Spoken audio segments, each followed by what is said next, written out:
think about your autonomy as a parent. If you are able to operate in a manner that's best suited for your children with outside control, you're most likely homeschooling. The curriculum matters, and parents will always love their children the best. So the number of homeschoolers has increased from 1973, when it was just 13,000 kids who were being homeschooled across America, to an estimated 5 million now, according to a report by the National Home Education Research Institute. So a whole lot of reasons for that. We're going to talk to a CEO of Classical Conversations, Robert Bortins, about this. Robert, how you doing? Doing well. Thanks for having me, Dan. Yeah, pleasure as always. And, I wanted to get you on because I think last time we spoke was last year, and a lot's happened since last year. Of course, we had a lot of people that were kind of thrust into a version of homeschooling. We can talk about this, but it's not exactly you're schooling at home, but it's not the idealistic kind of view of homeschooling. But a lot of people were thrust into it. And then now here we are a year later, school has just started up. What are you seeing from among the communities that you interact with and that you provide materials for and organization for across the country? What are you guys seeing? Yeah, we're seeing record enrollment this year for us. We're up about 13% over last year. Our retention rate's really high. So that was one of the questions we had with these accidental homeschoolers. Would they continue? And overwhelmingly they are. We're seeing families who may have tried to do the online public school option last year, and when they found out that they're going to basically have to continue that madness or some version of that this upcoming year, have decided to homeschool intentionally. And so, we're really excited to be able to help people in every single state in the United States. And through this COVID-19, we've actually grown internationally considerably from helping families in about 25 countries to we just signed a family up in our 52nd country. And so this is really giving us an opportunity to support Christian families, not just here in the United States, but in countries around the world. And so while there's a lot of negative stuff going on, we see the Lord working in the hearts and minds of families here in the U.S. and around the world, and just praying for another revival, and that this is the kick in the rear. Christians need to wake up and start living in the manner that the Bible, commands us to live.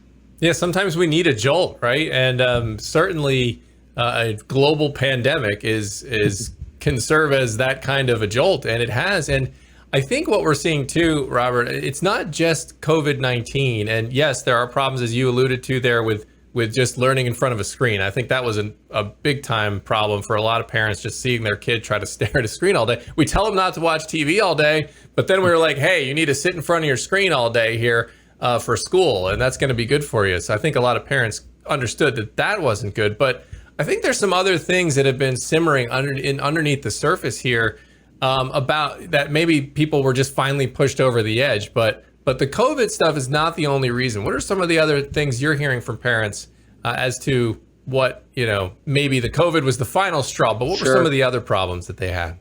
Yeah, well, I think, critical race theory has been in the news a lot, and that's been something that's being pushed down through the government schools for some time, but families are finally understanding the negative impact that it has on children of all races, colors, and creeds, as well as just the sexual revolution, teaching, first graders that there's more than two genders, which is obviously scientific. There's only a couple chromosomes, XX and XY. So the anti-science of sexual identity is pushing families over where, and just the whole fact that the public education system doesn't believe in absolute truth anymore and teaches truth's all relative to who you are and who you want to be and your point of view. And those ideas just don't work really well in the real world, and will ultimately lead to poor outcomes for their students. So families, it might take them a lot to get rid of that free babysitting, but they have started to wake up and to see the real damage it's doing to their kids. Yeah, and interestingly, I mean, you mentioned critical race theory, and there's another interesting dynamic at play here, and that is minority communities, specifically African American numbers. We've seen that homeschooling number among that group really skyrocket. Nationally, the number of Black homeschoolers doubled from 2000 to 2011. And a lot of them say, at least according to some sources, say that they are escaping what they see as poor academic outcomes in schools, among other factors. So that's an interesting dynamic here at play as well.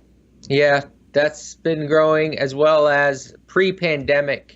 About 22% of homeschoolers in the U.S. were Hispanic. And so, a lot of people think, oh, this is a Christian movement or this is a Caucasian movement. And, that's just not the fact. Minorities are often hurt most by our government-run school system. It's not a child-friendly system. And so it just makes sense that those families would take control of their children's education into their own hands and are going to see much better outcomes over the long term. Yeah, and we are seeing this. I mean, if you just search quick on Google, this is happening all over the country. And I saw from states from New York, North Carolina, Wisconsin, Texas, just Virginia. You just name the state, North Carolina, and everywhere there seems to be an increase, and this is going on. And it's a real challenge to the public school system, and I think an interesting one because, as you said, that jolt takes place. And I think people then begin to maybe open their eyes a little bit that there's a different way to educate your children, maybe a better way. And we talked about this last year, Robert. I wanted to touch on this.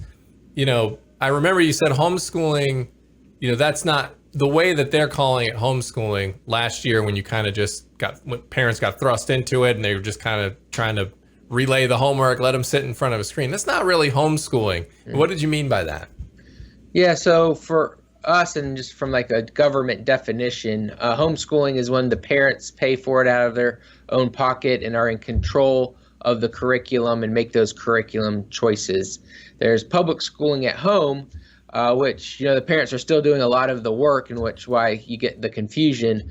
But that's when the government or some other system besides the parents are dictating to you what the curriculum is, when to take tests, what the grades are.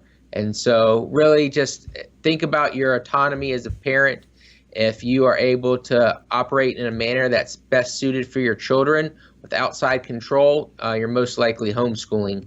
If you're trying to keep up with some system that has no care for you or your child, but only to check boxes, and they're controlling the curriculum, they're controlling the testing, they're controlling the grades, then you might be helping to facilitate that, but that you're basically doing public or private school at home. And just from a outcomes basis, on if you look at like end of grade test scores, you need to understand that you're still in public school, so you're still going to be in that kind of 50% range versus homeschoolers who are able to really control that educational outcomes based on the children's needs.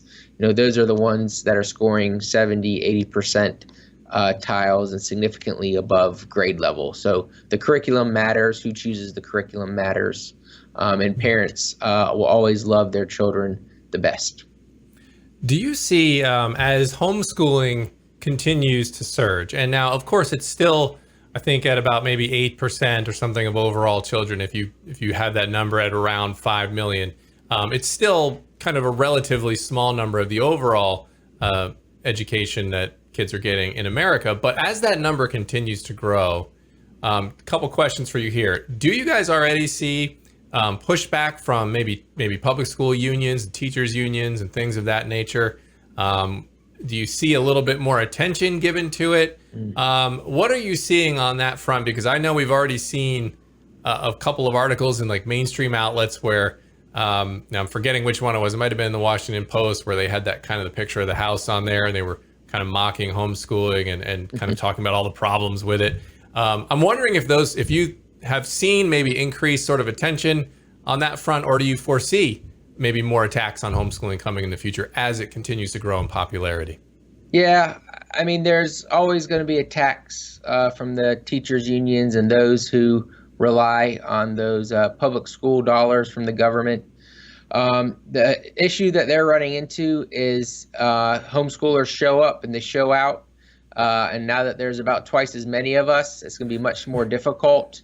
I made a distinguishment between homeschoolers and people schooling at home earlier, but I think Americans in general have a greater understanding of what the public school is and isn't doing for our children and what it takes to homeschool and homeschool well. So you can probably, I haven't seen any official polls on public sentiment towards homeschooling, but you got to think that the hearts and minds of the American people are with homeschoolers. And so it would be a grave mistake for any of these legislators or administrators or bureaucrats to really go after homeschooling when they've basically mandated it for 100% of Americans over the past year and a half, 2 years.